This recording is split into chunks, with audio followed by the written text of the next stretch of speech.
हल यही है, गद्दार बच्चे जुबान काट दो। यदि डर लगता है भारत में हर क्या दिया, यदि डर लगता है भारत में तो रहीम और रस्तान बनो। सीमा पर शहीद वीर हमीद असफाकुल्लाह खां बनो। ये देश है राम और कृष्ण का मेरे दोस्त। बनना है तो डॉक्टर एपीजे अब्दुल कलाम बनो। बनना है डॉक्टर एपीजे अब्दुल कलाम बनो। ये कैसी सोच, ये कैसा नजारा है। ये कैसी सोच, कैसा नजारा, ये कैसा नजारा है। ये देश हमें हमारा जान से प्यारा है, जिसके खातिर वीरों ने गवा दी अपनी जान। सारे जहां से अच्छा हिंदुस्तान हमारा है। सारे जहां से अच्छा हिंदुस्तान हमारा है। घास वाली रोड पंचायतों की ओर देता हूं समझना कि घास वाली रोटियों में रवान जिंदा है। घास वाली रोटियों में रवान जिंदा है। वीर शिवाजी महाराणा प्रताप का पहचान जिंदा है। इस देश में भगत सिंह, राजगुरु, सुखदेव तक को भी नहीं छोड़ा गया। इस देश में एक नेता थी, उत्तर प्रदेश की पूर्व मुख्यमंत्री रही हो, नाम नहीं लेना चाहता। मुख्यमंत्री आवास का एक दृश्य दिखाना चाहता। मुख्यमंत्री आवास के जस्ट सामने शहीदों की प्रतिमा थी। जैसे मुख्यमंत्री शपथ कार्यालय में गई, साइन करती, बाहर निकलते बोलती तीन आतंकवादियों के तस्वीर को यहाँ से हटा दिया। तब वो देश धर्म से नाता था। कौन था, उसका क्या भाव था, शहीद क्या होते हैं। देश धर्म से नाता था। वो बूढ़ा नहीं जवान था। देशद्रोहियों का सीना चीर देने वाले लहू में उसको उफान था। हंसते हंसते फांसी पर झूल गए वो। न हिंदू था, न मुसलमान था, न सिख था, न पठान था, बस दिल में उसके हिंदुस्तान। तब मैंने कहा कि घास वाली रोटियों में रवान जिंदा है। घास वाली रोटियों में रवान जिंदा है। महाराणा प्रताप, वीर शिवाजी का पहचान जिंदा है। भगत शेखर, सुभाष को आकर के कहने वालों, इन शहीदों की शहादत से मेरा हिंदुस्तान जिंदा है। शहादत से मेरा हिंदुस्तान जिंदा है। इन शहीदों की शहादत से मेरा हिंदुस्तान जिंदा है। एक कविता विशेष पढ़ना चाहता हूँ। बात फिर हम भैया पढ़ेंगे, समापन आप करेंगे। इस देश में मर्यादा पुरुषोत्तम भगवान श्री राम तक को भी नहीं छोड़ा गया। कौन थे प्रभु श्री राम जी, कौन है प्रभु श्री राम? 4 पंक्ति सौंपता हूँ, यदि आपको अच्छा लगे तो आशीर्वाद देंगे। तो एक कविता पढ़ूंगा, इसके बाद मंच पर स्थान दूंगा। जिनके नाम से पूर्ण होते सब काम है। कौन है? मर्यादा पुरुषोत्तम भगवान श्री राम। जिनके नाम से पूर्ण होते सब काम है, जिनका कोई नहीं जग में, उनके बस राम है। जिनके कोई नहीं जग में, उनके बस राम है। जिन चरणों को छूने से पाषाण की नारी बन जाती, उन चरणों में बसते चारों धाम। क्या बात है? चरणों में बसते चारों। एक शब्द पढ़ने का मन है, बड़ा अच्छा माहौल है। बड़े कम लोग बैठे हैं, 6 लोग बैठे हैं, 6 लोग बैठे। सुनने वाले मैं भी नमस्ते सलाम वसले मातृभूमि धोया हिंदुभूमि परिवार से बिलोंग करता हूं। इसी परिवार का सदस्य हूं। बड़ा गर्व होता है आप जैसे नीरज जी सब बैठे, आप पूरे संघ के मेरे अपने लोग बैठे हैं। परिवार का प्रयोग तक बोलना चाहता हूँ, बड़े खुलकर बोलना चाहता हूँ। क्या भाव है, क्या माहौल है कि राम जी के धुन में रमे हैं सभी लोग यहाँ। राम जी में समाहित हमारा कर्म है। जिसने कभी न किया राम जी का गुणगान, उसका व्यर्थ हुआ सारा ही जीवन है। इसलिए हमारी कई पीढ़ी गुजरी, हम बड़े गौरवशाली लोग हैं और हम बड़े सौभाग्यशाली लोग हैं। प्रभु श्री राम जी का मंदिर बनते हम देख रहे हैं। एक जीत हुई, जाने कितनी सदी गई, जाने कितनी सदी गई, जाने कितनी बीत गई। आधा ताई बाबर हार गया, राम की सेना जीत गई। तब मैंने कहा ये जीत किसकी है? और रामचरितमानस को सभी बातों को अपने ध्यान में लीजिएगा और कविता को सुनेगा, आशीर्वाद दीजिएगा। वाकई में जीत किसकी है? ये जीत हमारे गौरव गान का है। ये जीत हमारे गौरव गान का है। ये जीत भारत के कल्याण का है। ये जीत राम भक्तों के, ये जीत राम ये भारत के उत्थान का है। ये जीत राम भक्तों के कल्याण का है। ये जीत 10 सेवकों किसी स्थान का है। ये जीत गिलहरी के तप, ये जीत गिलहरी का सम्मान का है, ये जीत माता अहिल्या के आगमन शान का है, ये जीत नर नील गंधर्व के योगदान का है, ये जीत सत्य सनातन के स्वाभिमान का है, ये जीत विभीषण और सबरी माता सबरी के तप जामवंत के ज्ञान का है, ये जीत गिद्धराज जटायु के प्राणदान का है, ये जीत सुग्रीव वाली वीर हनुमान का है, ये जीत समूचे हिंदुस्तान का है। एक मंच पर माता शक्ति की उपस्थिति है, उनके चरणों में 4 पंक्ति कविता 8 पंक्ति कविता रखता हूं। उसके बाद स्थान लूंगा कि बेटियां क्या होती हैं। जब भी हम सुबह अखबार आता है पढ़ते हैं, अखबार के प्रथम पृष्ठ पर लिखा होता आज इस माता के साथ ऐसा दुर्व्यवहार हुआ, इस बेटी के साथ ऐसा दुर्व्यवहार हुआ। तब दर्द हुआ कि बेटियां होती क्या हैं। जो दूर जाने पर पास का एहसास दिलाए, जो दूर जाने पर पास का एहसास दिलाए, उसे कहते हैं बिटिया। नहीं है कह देने पर जो मान जाए उसे कहते हैं बिटिया।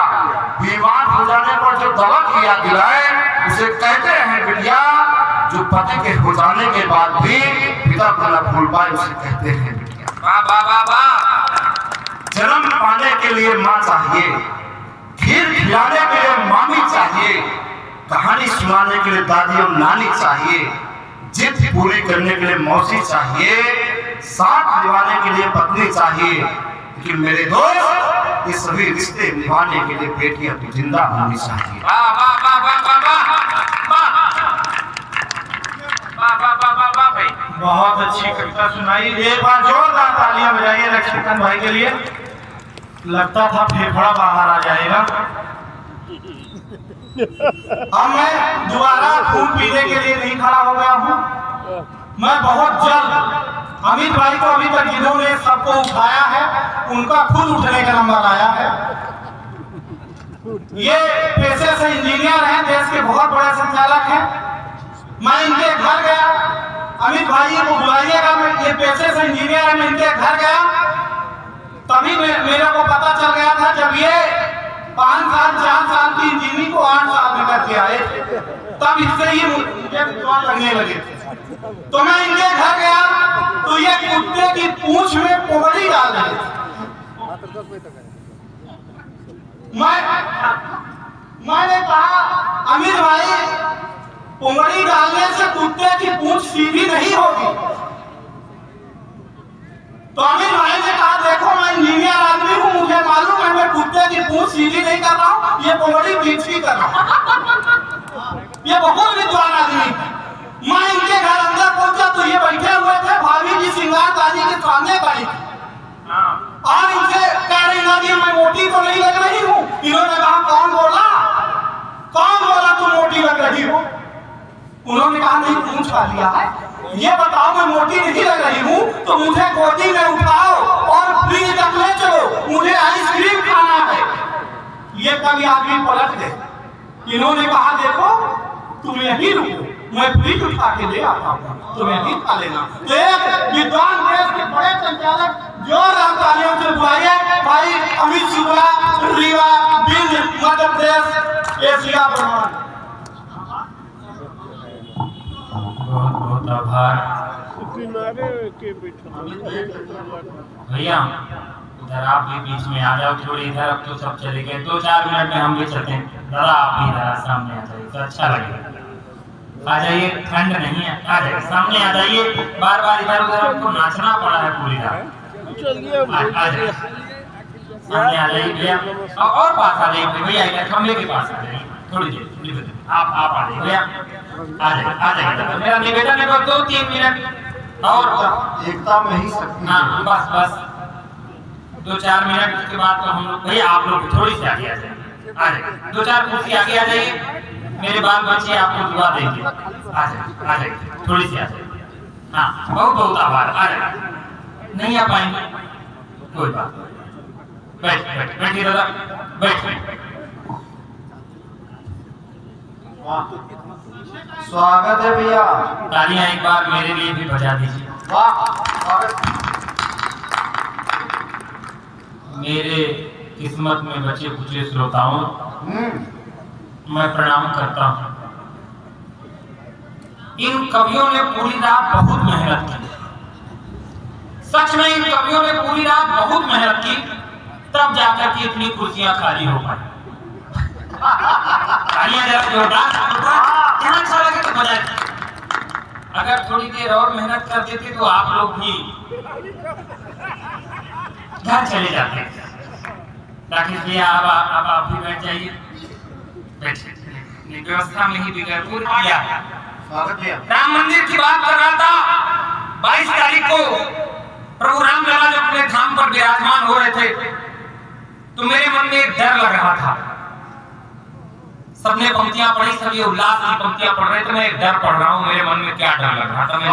स्वागत भैया, अच्छी है ये कहानी राम की। मेरे क्या डर लग रहा था? मैं जब पहली बार गया था अयोध्या तो मुझे बताया गया था कि ये जो शिलाएं पड़ी हुई हैं वर्षों से, जब मंदिर निर्माण होगा तो इनको मंदिर की नींव पे लगाया जाएगा।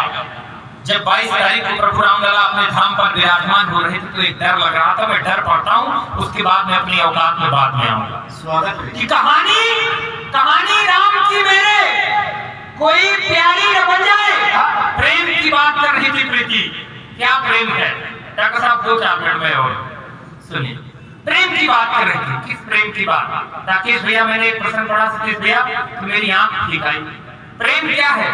प्रेम की बात कर रही थी। कहते हैं कि सूरदास रोज जाया करते थे वृंदावन दर्शन के लिए, तो किसी ने बाबा सूरदास से कहा कि बाबा क्यों आते हो, आपको तो कुछ दिखाई नहीं देता, फिर क्यों वृंदावन आते हो रोज? अगर आनंद आ जाएगा तो मैं 5 मिनट के लिए आपके बीच में हूँ, उसके बाद हम सब अपने अपने घरों की ओर लौटेंगे, हम दूसरी यात्रा के लिए निकलेंगे। आप खामोश रहेंगे तो मन टूटेगा। क्या प्रेम है? प्रीति ने पढ़ा लक्ष्मीकांत भाई ने, बाबा सूरदास रोज जाया करते थे वृंदावन, तो किसी ने कहा कि बाबा क्या देखने के लिए रोज आते हो, तुमको तो कुछ दिखाई ही नहीं देता है। सूरदास जी ने कहा कि ये बात सच है भाई कि मुझको कुछ दिखाई नहीं देता है, लेकिन उसको तो दिखाई देता है ना कि मैं उसके दरबार में रोज आता हूँ। ये प्रेम है। तो कहानी राम की मेरे, राधा रानी और कन्हैया जाने लगे तो सूरदास जी ने पैर पकड़ लिया। तो कन्हैया ने कहा कि क्या चाहिए बाबा? बोले क्या चाहिए? अंधे को आंख चाहिए, बस मुझको आंख दे दीजिए। कन्हैया ने दिव्य दृष्टि दी। सूरदास जी ने जी भर के निहारा बांके बिहारी और राधा रानी को। जब फिर चलने लगे तो सूरदास जी ने फिर पकड़ लिया पैर। बोले अब क्या चाहिए बाबा? आप दे तो दिया आंखें। सूरदास जी ने कहा कि प्रभु इन आंखों को अब फिर से ले लीजिए। बोले क्या कहते हो बाबा? इतनी सुंदर दुनिया बड़ी मुश्किल से अरविंद बिहारी जी बैठे, उनकी उपस्थिति को प्रणाम करते हुए पढ़ रहा हूँ ये प्रसंग। उनके सामने इस तरह धर्म और ज्ञान की बात करना शायद सूर्य को दीपक दिखाने जैसा है। कहा बाबा क्या चाहते हो? बोले फिर से इन आंखों को ले लीजिए। बोले कैसी बात कर रहे हो, इतनी सुंदर दुनिया है कि आप तो देखना नहीं चाहते हो? फिर आनंद की तालियां उठे। सूरदास जी ने कहा कि प्रभु इन आंखों ने आपको जी भर के निहार लिया है, आप इन निगाहों में बस गए हो, अब आपके सिवा इस दुनिया में और कुछ देखना नहीं चाहता, इसलिए इन आंखों को फिर से तब निवेदन करता हूं। अब कोई नौटंकी और मुझे करता दिखाने की जरूरत नहीं बची है। जो लोग बचे अच्छे बचे, मैं कविता निवेदन करता हूं कि कहानी राम की मेरे, क्या जब लग रहा था 22 तारीख को, कहानी राम की मेरे, कोई प्यारी न बन जाए, हमारे राम का मंदिर चमत्कारी न बन जाए। कन्हैया ने कहा कि भैया तू तो झूठ बोलती है। भैया ने कहा क्या लाला? बोली भैया तू तो कहती है सूरज पूरब में उगता है, पर आज जब मैं सुदामा को चिड़िया दिखाने के लिए इधर इशारा कर रहा था तो सूरज तो इधर से उग रहा था। मैया अचंभित थी। उस भोली भाली बेचारी मैया को क्या पता कि उसका लाला तो त्रैलोक्य का स्वामी है, वो जिधर इंगित कर देगा सूरज जब चांद को तो उधर ही उगना पड़ेगा। कहानी राम की मेरे, कोई प्यारी न बन जाए, हमारे राम का मंदिर चमत्कारी न बन जाए। और आनंद उठाइए कि चरण जब भी पड़े थे प्रभु के मंदिर में तो क्या डर था? मेरे लक्ष्मण भाई के चरण जब भी पड़े थे प्रभु के मंदिर में तो ये डर था, सिनाए पैर से छूकर कहीं नारी,